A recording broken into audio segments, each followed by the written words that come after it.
smell, I think. Yes, of course. It's kind of like new car, just a little bit paint. Just a little bit bigger. A little bit bigger.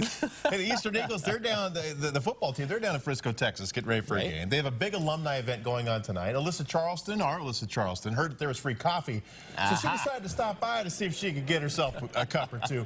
Alyssa, how you doing down there? Keith, I'm doing well. That's funny you mentioned that. I already did scope out the coffee, and it's illy. I'm pretty excited about the brand, but there's a ton of excitement in this room. There's a bunch of alums and former players that are speaking at this alumni event, soaking in and celebrating all that the Eastern Eagles have done this year by making it to the national championship game. But for North Dakota State fans, this is like an every year event. They're here all the time. I even heard a fan say today that from Fargo, that Frisco is like the honorary capital of North Dakota. That's how confident these fans are, and they're used to being here. They're used to all of the events.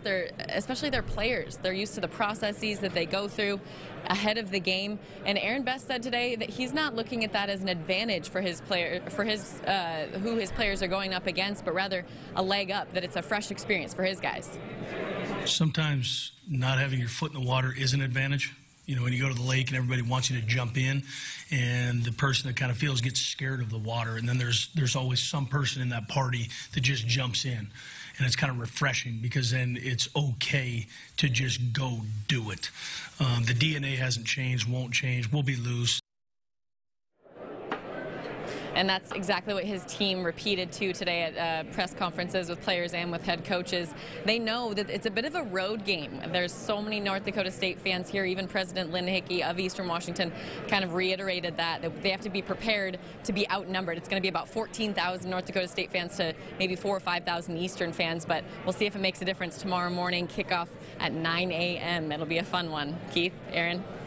Thank you, Alyssa. Something said to be the underdog gives you kind of a chip on your shoulder, though, which is good sometimes. The pressure's off the underdog. It's all the pressure, if it's close late, goes on North Dakota State. But that's not all the action happening in Texas tomorrow. No. Well, we'll be taking a nap between games at 9 a.m. for us. It's awful early in the morning. The Seahawks are playing there tomorrow night in Dallas. They're playing Cowboys in the wild card round of the NFL playoffs. That's tomorrow night. Of course, you can follow Alyssa Charlston. She has a long day in front of her. She'll be at the Eastern game in the morning.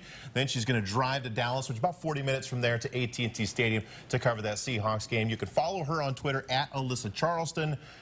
That should have gone without saying, but there it is. It's at Alyssa Charlston. And make sure to follow us all day long on KXY Facebook page for updates from her on both those games and everything to do with the games, the fans, and probably the coffee in Dallas as well. Exciting time. Thank you, Keith.